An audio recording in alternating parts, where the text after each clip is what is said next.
Good morning, everyone. I'm Supriya Bhualka. I'm from Coding and More. And as you know, we run an educational institute and we like our children to learn how AI is also used in different disciplines and industries. So in the past, we've done lives and podcasts on AI with gaming, AI with education, AI with art.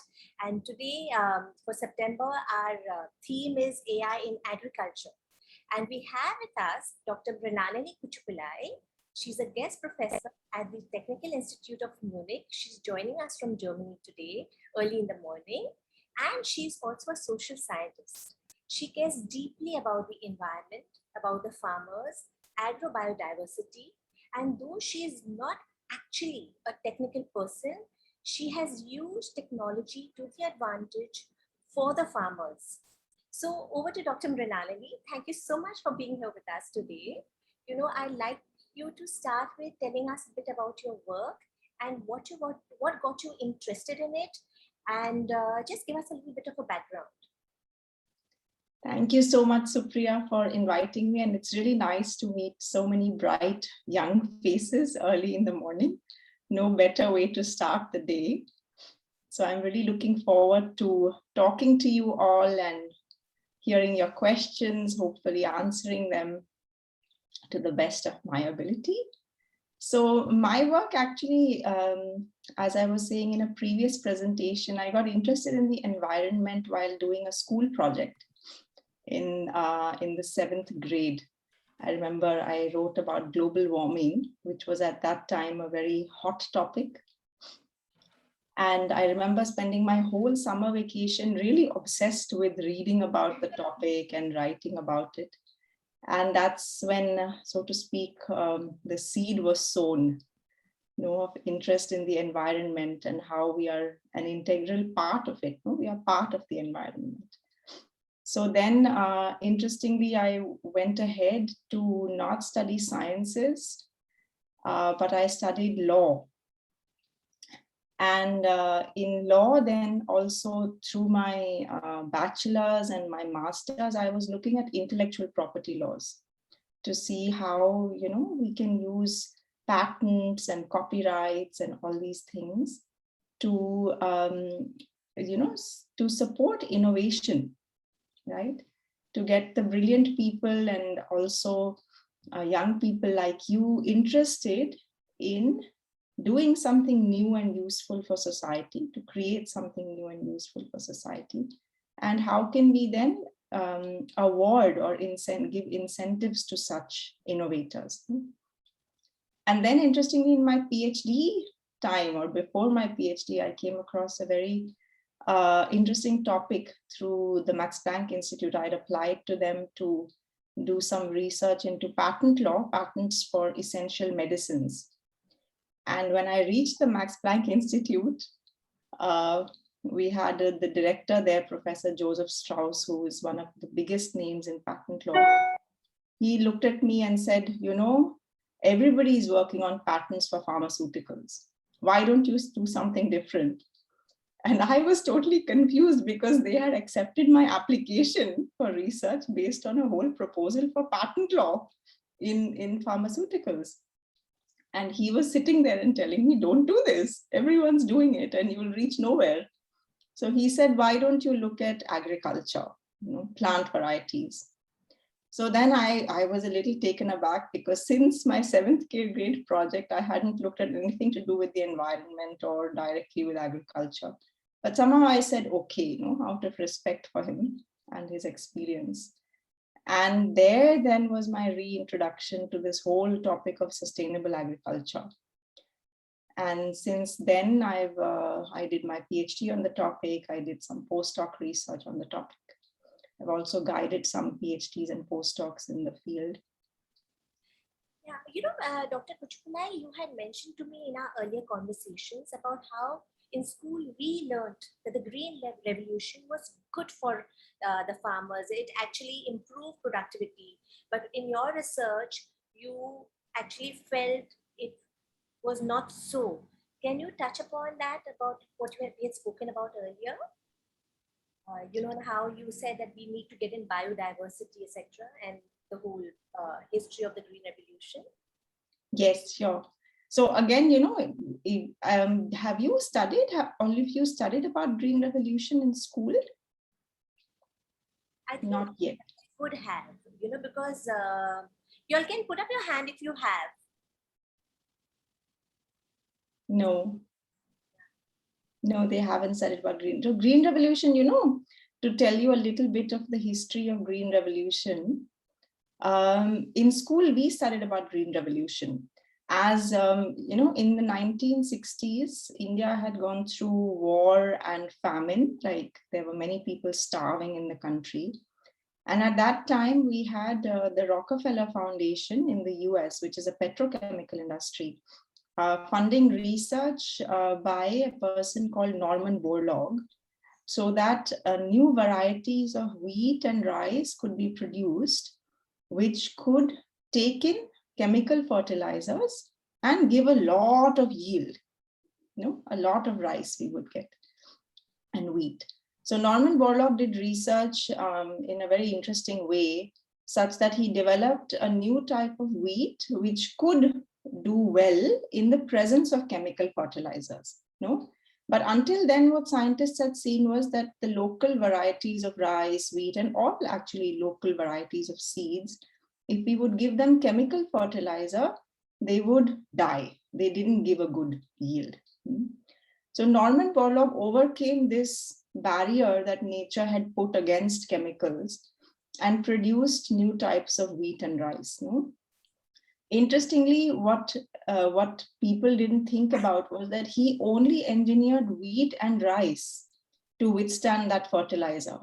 So what farmers noticed was that after they started using this fertilizer to grow rice and wheat, when they would, over time, the amount of fertilizer in the soil that remained in the soil, what we call fertilizer residue, it grew and grew and grew. So all other seeds that were not engineered to withstand that fertilizer application, they started giving lesser and lesser and lesser produce. And over time, a lot of them completely stopped performing.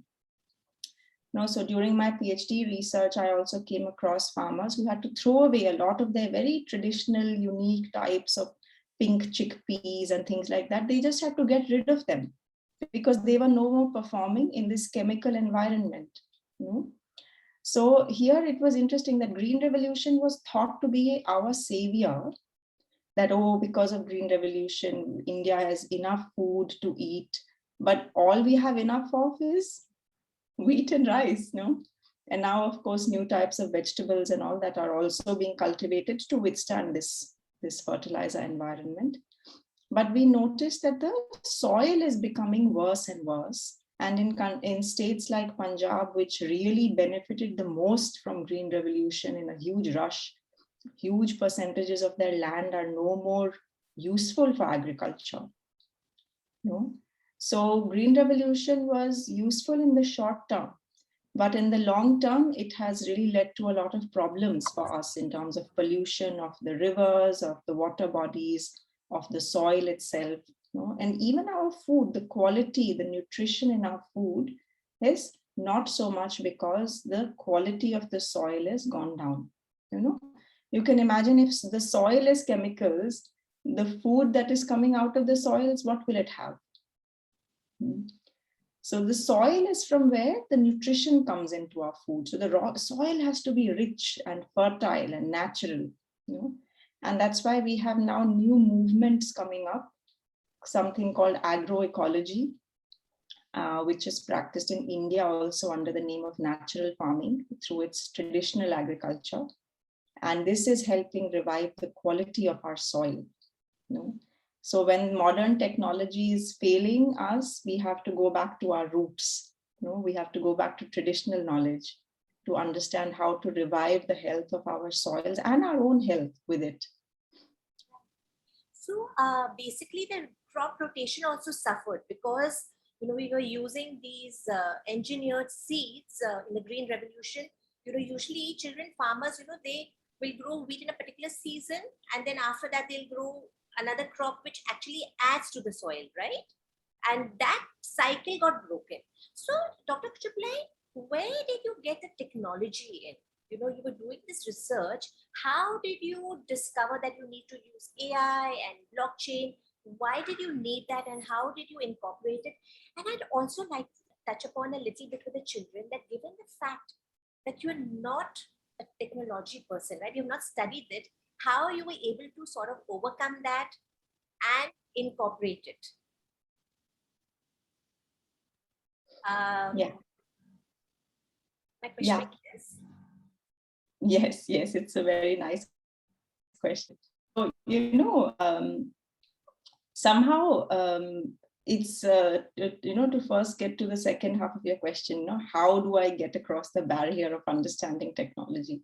What you will notice when you grow, and even now, the reason why we as young people, as children, we are able to do a lot because we have that enthusiasm. We are excited to learn. And with that excitement to learn, then all these barriers drop away. That's the simple fact of human existence and human mind. So keep that enthusiasm, I would say, to the young people. And also with that enthusiasm, when you see that you can help people, then that enthusiasm can last longer. When I was doing my PhD, I went to the remotest regions of Chhattisgarh and Madhya Pradesh, also to areas which are considered Naxalite belts. And my parents were very concerned that why am I going into these regions to do my research? But I was focused, I was like, this is where the area is that is cultivating traditional varieties of different foods still, and I need to know the perspectives of these farmers. So then the fear goes away, and then you just jump into it.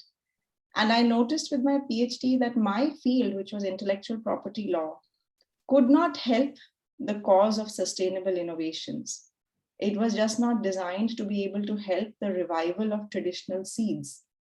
So then I was just, reading and thinking and reading. And in the midst of it, then I came across, I made a bad investment into Bitcoins, lost a lot of money. And then I thought that, okay, I need to understand what is it that I have lost so much money to. So then I enrolled for a work course, a 4 or 5 week course online, understanding blockchain, which is the technology behind Bitcoin. And I was going through this 5 or 6 week workshop, and every week I would think, what am I reading? I don't know if I understand any of this. But I kept going. And the structure of this workshop from Oxford was that you could also do some group work, So with the help of some group work, I got a little more conceptual understanding of it. And I remember in the last week, we had to submit our own blockchain use case, some new blockchain use case. And I was sitting there thinking, I have no idea what to do with this. I don't even know if I understand the technology. And at the same time, I also had to finish writing a paper on my field, sustainable agriculture, and how intellectual property is or is not useful for this cause, for promoting or incentivizing this cause. And I had the two things side by side somehow, it happened like that on one screen was this blockchain thing that I needed to do, on another screen was this paper I needed to finish, and this state of chaos in my head, okay, what do I focus on right now? Because both have the same deadline. And in almost like a eureka moment, I was reading a text explaining the problems of agro biodiversity management. And alongside, half my brain was thinking, what is the use case for blockchain? And they somehow came together as a eureka moment. It's like, oh, we can use this technology to overcome many of the problems that law and policy has not been able to tackle. So then I wrote that use case down, and literally, half an hour in this flow moment, as they call it, and I was told that my project got the highest grade in the class with 5,000 experts in the program, So that was my introduction to using technology to overcome shortcomings in law, policy, and regulation. And then I went deeper into it. And of course, till date, I cannot claim that I understand the technology very fully. but then you need to collaborate with people who do. And since then we have developed this concept more, also presented it as a position paper to the government of India through research funding that we acquired from UK and the University of Leeds. So it's an ongoing journey. I'm still learning, and it's very fascinating. What I would say is that, when we are wanting to solve a concrete problem for this world, then we have to be willing, especially in this day and age, to go outside our disciplinary boundaries. If you're a scientist, pure scientist, and you're not willing to look at social science, you are really failing to go into the depths of what matters to a human being in his or her everyday life. And if you're a social scientist and are ignoring the scientific developments, then you are also failing to look at a concrete avenue for resolving real life issues. So we have now stepped away from the era where we can be real purists. Having pure knowledge of your discipline is useful, no doubt. But somewhere in the coming time, especially when all of you are grown up and in the job market, so to speak, what will be really appreciated is this ability and willingness to traverse beyond the boundaries, strict boundaries of your discipline.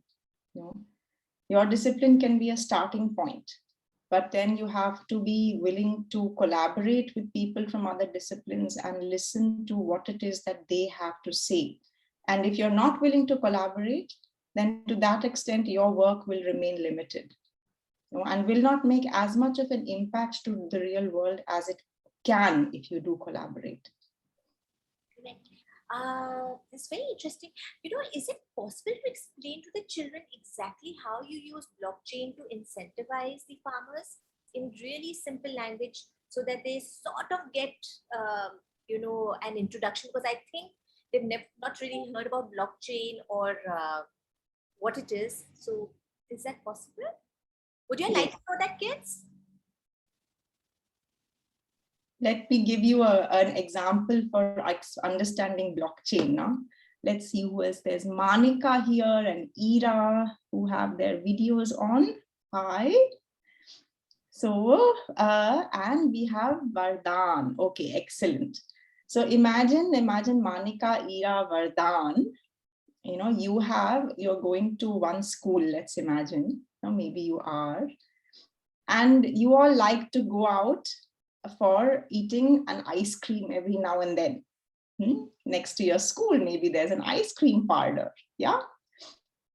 So now what happens is that every time your mom and dad give you a little bit of money to spend on some snacks if you're hungry, maybe, right? And what happens is that you guys go for ice cream, and sometimes Ira feels that I'm the one that's always paying, or sometimes Vardhan feels that nobody's taking money from me. Sometimes I would also like to treat people. And you guys all decide that everybody should get a chance to buy the other person ice cream, right? And everybody should be able to contribute equally to this fun outing you guys do maybe once in 2-3 weeks. So then Manika comes up with a cool idea and says that we will make one purse, one bag, one wallet, and everybody at the beginning of the month will contribute 10 rupees into it. And we will use that to eat ice cream till that money is over. So everybody has contributed equally, right? So now they do this and they decide that they will all, in case this bag, sometimes it is possible that Ira and Vardhan go for ice cream and Manika is not there, right? So then the calculation becomes a little off, right? So then they decide we will also keep a little piece of paper next to this bag of money and write every time we have gone for ice cream, we will write who all were there and how much money was spent. Because sometimes maybe Vardhan wants 2 scoops of ice cream. Sometimes Ira wants 3 scoops and wants a banana split.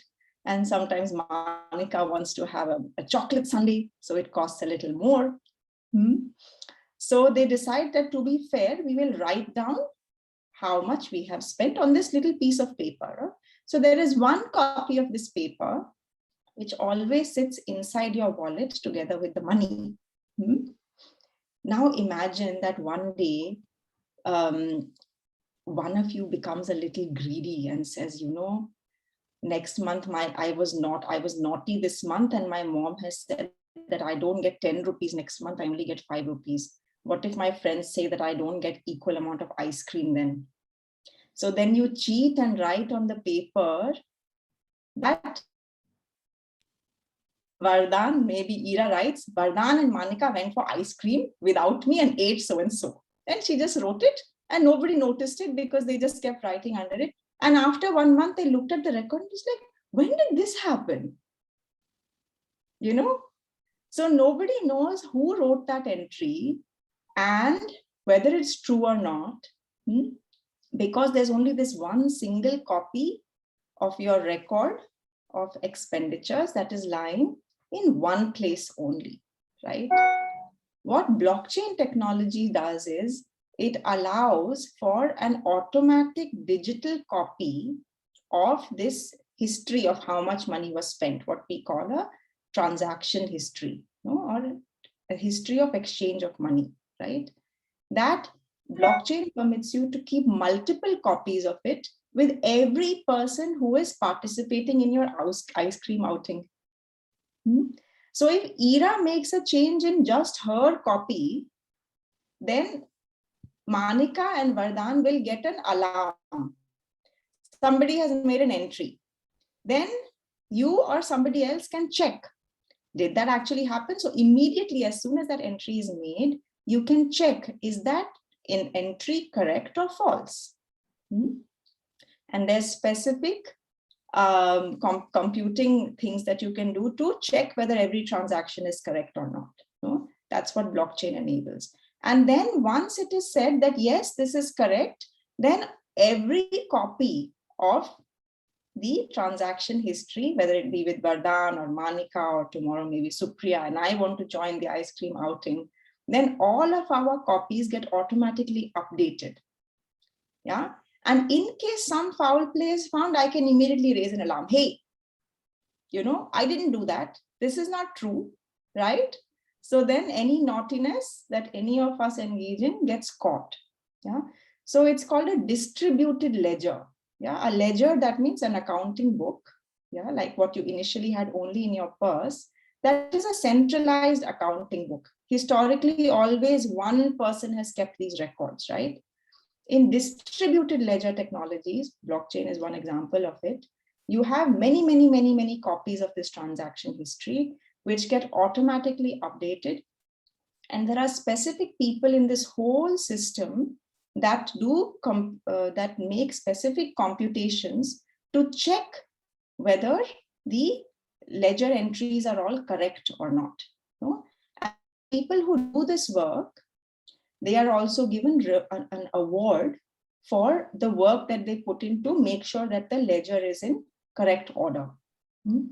These are called miners, people who mine information from that whole transaction history and confirm that this transaction is correct, this transaction is correct. You can add that to the list, you can add that to the list. And every time you're like mining these transaction histories, you get rewarded a token, which is called a cryptocurrency, or a Bitcoin. Vardhan, you have a question, and then Manika? Ishita, can you unmute? Yes, so once in case somebody puts in an input, do you know who has put in the input, or do you have to manually check who has put in the input? Yeah, so essentially this is a very good question. There is a little bit of a conflict here, because blockchain permits also that every person who is participating in this whole environment, they can keep their identity secret.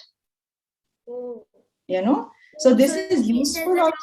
Burglar who puts in something wrong, then we don't know that it's a burglar. We'll think that there's somebody who we know is putting in something wrong. Yes. So here, I mean, what each person who's adding things to this whole transaction history operates also through a computer, of course, and that computer will have an address and everything. To some extent, you can identify. But the important thing is that the naughtiness that they're trying to do will not get registered in the system. That means if Ira tried to put in a wrong transaction, the system will reject that, right? But of course, in any computer program, there are glitches.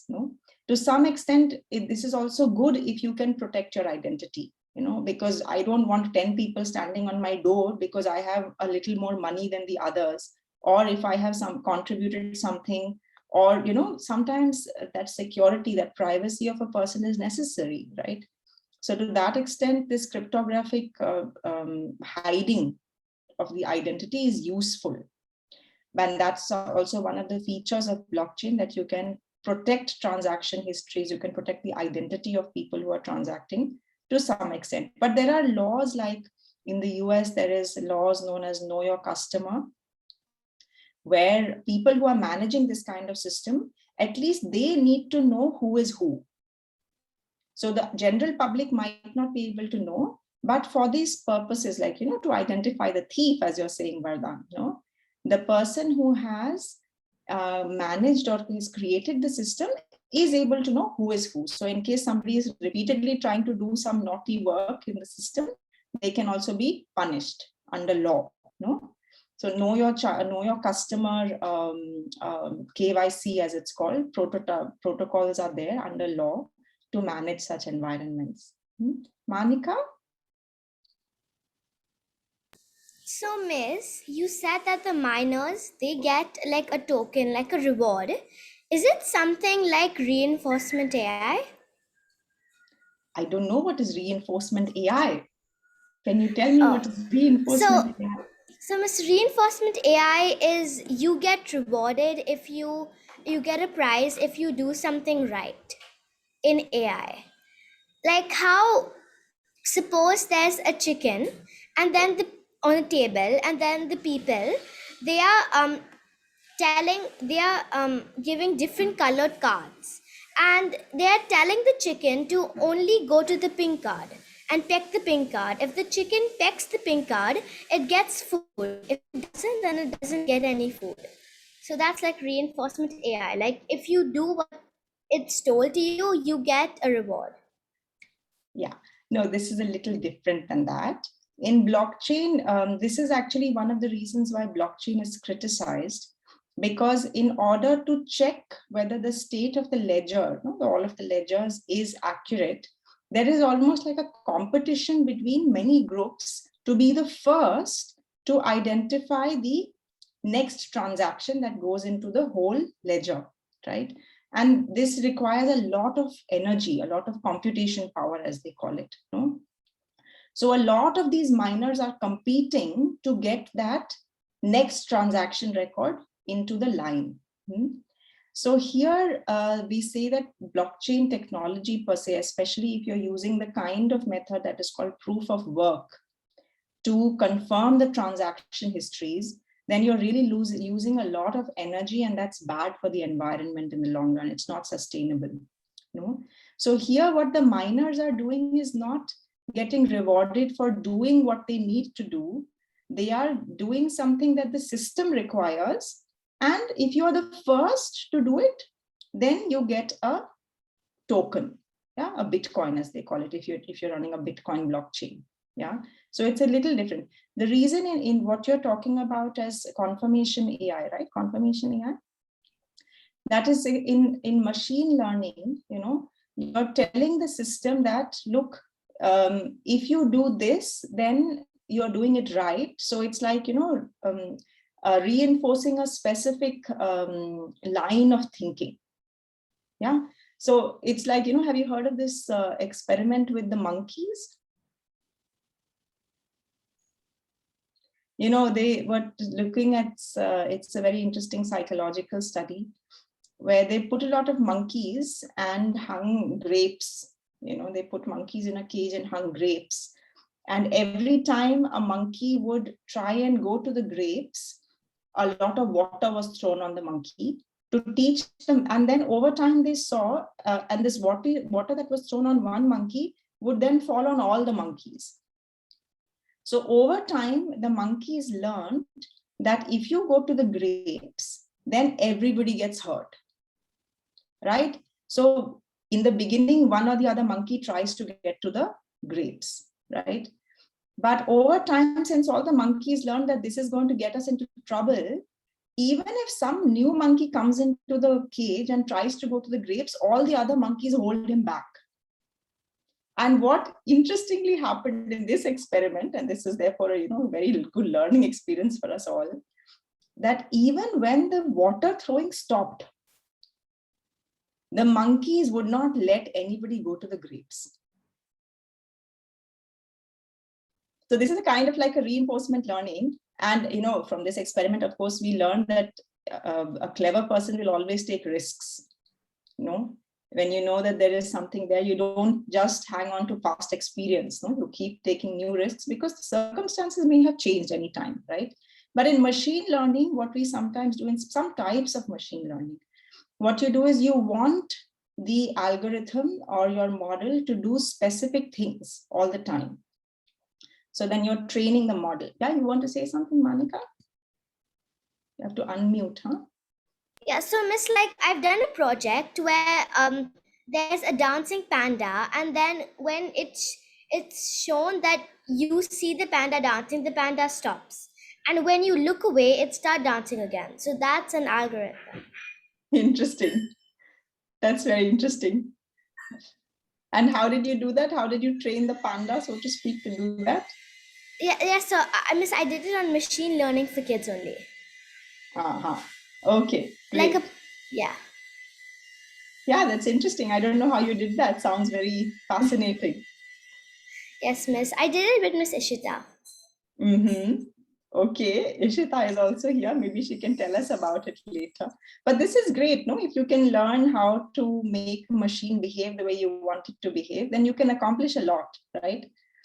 So here also what we want to use as in blockchain is that we want to reward people for doing the good thing for the environment. So like it's a conceptual application of blockchain. You don't need to use blockchain technology as such, but the concept underlying blockchain, that if you do something that helps the system, you get a reward point, right? So in the same way, like you have carbon tokens and so forth, I don't know if you've heard of this carbon points that one can get if you are doing good environmental practices in your industry. So something similar to that, but using a digital method of tracing, like if I am a farmer and I know how to cultivate these traditional seeds, the knowledge of it is now lost because everybody has moved towards green revolution seeds. If I am willing to share that know-how and somebody accesses that know-how through the distributed system, then I, as well as everybody else who's in the system, gets aware of the fact that my know-how has been accessed. Yeah. And once they get aware that my know-how has been accessed, then there's a computer program that makes sure that I get a small payment for the know-how, for putting out my know-how and allowing it to be accessed. So this way, then the farmers get automated payments and they can improve their own personal economic condition. Or if in my research, I've seen that there are some farming communities who feel that this know-how should be given for free, right? But people don't value what's given for free, So, and also we have been trying to speak to them to say that, okay, you don't want something for your own pocket, then at least use the money for community development. You can make a school for your children. You can create more toilets, So you've seen that movie Toilet? I highly recommend watching it. It's very interesting. So to make, yeah, exactly, Ira, that movie. So these are some of the concrete problems of our society that if we go beyond also our own cultural mindset, everything should be given for free. That's also a cultural mindset that we have. Yes, it's nice that you want to share, but at the same time, think of the larger benefit that you can bring to your people, to your community. So we can design methods of payments such that it can either go to individual farmers or groups of farmers or to communities for specific work for their development. And you make sure that, right now what's happening in the regulation is that there is a paper trail kept of who is giving what and who accessed it, but nobody is using this paper trail because it just takes too much time. And also there's a lot of biopiracy happening, that people are going, because this current existing method through paper trails is so much of a headache and it takes so long. I had a researcher telling me that if I were to really follow the letter of the law to access biodiversity in a legal way, I will retire before I get access to the materials and know-how. So it's taking that long and it's that problematic. So people go through the back door and illegally get materials, and then they claim that they got it from somewhere else. So to prevent or overcome this problem in the regulation, we feel that a traceability mechanism that you can definitely see through the technology, what is the transaction history? Second, the feature of blockchain that once a transaction history is noted, neither Ira nor Manika nor Vardhan can erase it from that little piece of paper. Because everybody, even if you erase it from your own copy, everybody else's copy will show it, right? So it's called an immutable, transaction history. This is another feature of blockchain that we would like to have in this system. Then you want to make sure that farmers' privacy is protected. Like imagine a farmer is going against the political pressures of the local area and is refusing to cultivate these green revolution seeds. Then just like the monkey that gets pulled back, it's possible that other people in that region will try to pull him back and say, stop doing this, you do what everybody else is doing. So then the farmer's identity should be kept secure in the system. So cryptography may be necessary. So that's also a possible feature that we need to add into the system. So that way we have different features of blockchain that can be put into this system either through an actual blockchain framework or a simple distributed network architecture. This is something that we are still studying to see what will be good, and also to understand in different locations, what is it that farmers consider a good incentive? Do they want money for themselves? Do they want money for the community? Do they want something else? This is social science research that we need to do to complement the pure science research of what system to develop, because technology should follow the needs, right? If technology becomes the guiding force for the society rather than the needs of human beings and the environment, then we become slaves of technology, right? Technology should serve us. We don't have to serve technology. That's counterproductive. So here is where social scientists can really help pure scientists and AI experts like you guys to give your technology development a concrete direction. Dr. Kochupillai, I know we are running out of time, but I think Kavya had her hand up. Kavya, do you still want to ask your question, darling? I'm so sorry, I missed your hand. That's okay. Kavya, would you like to ask your question? Yeah, so I had another question, but that's answered. I was asking how you can apply it to agrobiodiversity. But I had another question. I thought I'll ask it at the end of the talk because it's kind of like unrelated. But do you know how like the new farmers law in India that's been implemented, like a lot of the farmers in Haryana and Punjab, they're against it, but like over the rest of India, farmers are like not supporting it, but they're okay with it, and the government is like really determined to implement it. So do you know how this law will, like if it will impact agrobiodiversity and ecology and farming, and if so, how, and stuff like that? Yeah, law has its role to play, of course, and a law that is promoting, say, contract farming. This law is doing many, many things. One of the things it's trying to promote is contract farming, as far as I understand. And I do confess I haven't read the full details of these laws yet. I'm still getting into it. But one thing is for sure that, whatever the law might say, in agriculture, what we need to see is that there cannot be one size that fits all. where a farmer feels that this law is to his or her advantage. Say, for example, if we take the issue of contract farming, if like, a couple of years ago, we had the situation where PepsiCo sued some farmers for violating their intellectual property and their contracts for the cultivation of potatoes. PepsiCo has this contract with farmers for cultivating potatoes, right? And when they breach that contract and go buy seeds from elsewhere, or they save seeds, they are violating the contract. And in India, farmers are so protected that PepsiCo had to drop their suits against the farmers, even though the farmers had gone against the contract. So any other human being, if they go against a contract, they lose in court, right? But because of political pressures, the farmers got away. But I feel it's a very wrong approach. If you're choosing to go with seeds that are the property of somebody else, you have to respect their laws. You have to respect their contract. That is simple ethics, But nothing in the law is saying that you have to go into a contract with PepsiCo, So whatever in agriculture, we have to be very careful. We have to make sure that we don't get into a situation where we are trying to push one specific solution to every farmer or every region of India. So whatever might be the state of the law, if you are a farmer that wants to go back to biodiversity protection, what you need to make sure of is that the laws are steered in a direction that if by chance somebody else's seeds come into my farm without my doing anything for it, then I should not be held responsible for it. But I should have the freedom to choose what kind of farming I do. And it's like that example we hear, that if you have a line drawn on a board and you want to make it smaller, can you make it smaller without erasing it?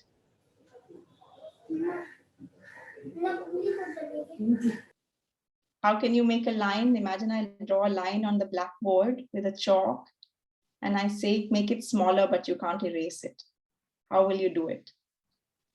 I think Eva?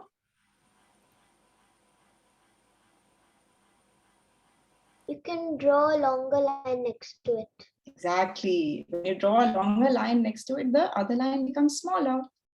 So you don't have to erase something that is existing. If there's something that's benefiting a group of people, let it be. But you see, can you go do something yourself that is better, that the other person's work becomes insignificant? If you see all the natural farming movement in India, they are using traditional seeds, which are not protected by any intellectual property, no patents, nothing. And they are sharing those seeds, they are saving those seeds, they are doing everything they want with those seeds, they're improving those seeds, selling it to other farmers. And they're doing all this within the confines of the law, not violating anybody else's intellectual property. And this movement is becoming bigger and bigger and bigger, such that in these regions, all of the proprietary seeds of Pepsi or Monsanto have no meaning anymore. That line has become small there simply because another line has been drawn which is bigger.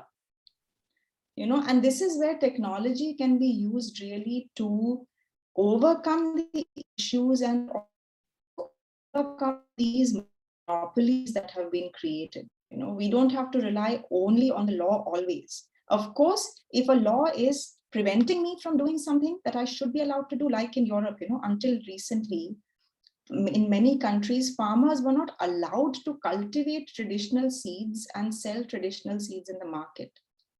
Because the understanding of science here was that these improved seeds are better. So now that understanding has changed. In 2018 now, European Union has changed the law and is allowing for farmers to save and sell what are known as heterogeneous seeds, that is indigenous or local seeds. Because now science is realizing that these seeds are actually more powerful to manage climate change and things like that. So if a law is preventing you from exercising your rights, you go against that law, get onto the streets. But if it is trying to secure the rights of those who truly have those rights, why are you going onto the streets and fighting about it? You draw a bigger line. We have to use a little pragmatic approach to laws. Otherwise, you'll waste a lot of human resources fighting something that doesn't need to be fought against. That was really nice. Children, you understood? I also now wanted to ask you one last question. Given that these children are so young and you've sown the seeds today with them, on blockchain, on biodiversity, what would you suggest to them going forward? How can they further their reading if they want to? Or if they want to do their bit to help the environment, is there any suggestion that you would like them, to sort of leave a thought in their mind in case this is something that has piqued their interest? Yes. Do you all have balconies in your home? Even a small balcony if you have, or a small garden or something that you have. Or even if you don't have, if you have a sunny window, what you can do is you can get some desi seeds, some local seeds, maybe we'll see if we can give you access to those somehow, maybe through Supriya. There is, if you're in Delhi, for example, there is Vandana Shiva runs a shop called Navdanya, where you can buy these local seeds. And you can start a small kitchen garden. See how you can improve the performance of that seed from one generation to the next. That's one practical thing you can do. You can start a little kitchen garden and observe what are you noticing. Second, since you're so fond of technology, all of you are also already making amazing software that even I don't understand how you're doing it. You can think about this issue, like, maybe you can think, okay, now I know that biodiversity needs to be protected.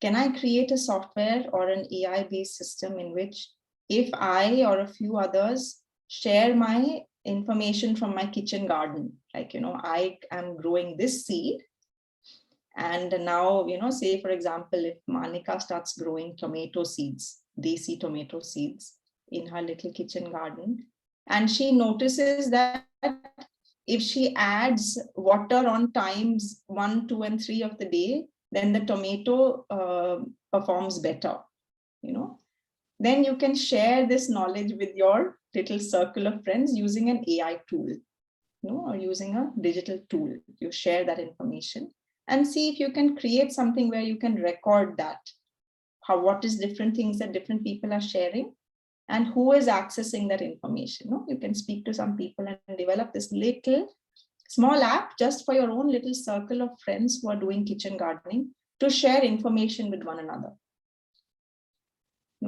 So these are some of the small things you can do at small scale, and then these small technologies then might get scaled up.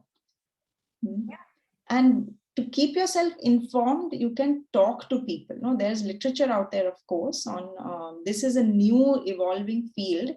So a lot of children's material might not be available. But it's a good idea to create that material, maybe to explain what is the science saying in more simple language. Maybe it's a project I can take up with all of you. We can write the complex or new science that is helping the revival of the old knowledge. We can write it in small storybooks or small textbooks that are understandable for your age. That's a project we can do. And I mean, you guys seem very advanced with your AI knowledge.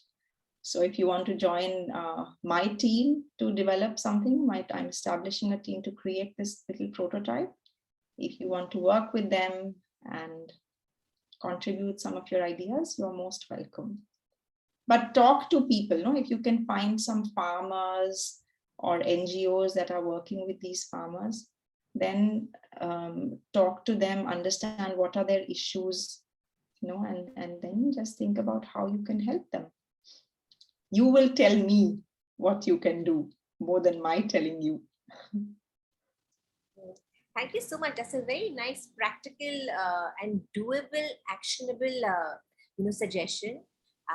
We will definitely, a lot of them, these children are my students. So, I will get their feedback and share it with you. I love your idea of also writing little stories, to explain to the children the importance of agrobiodiversity.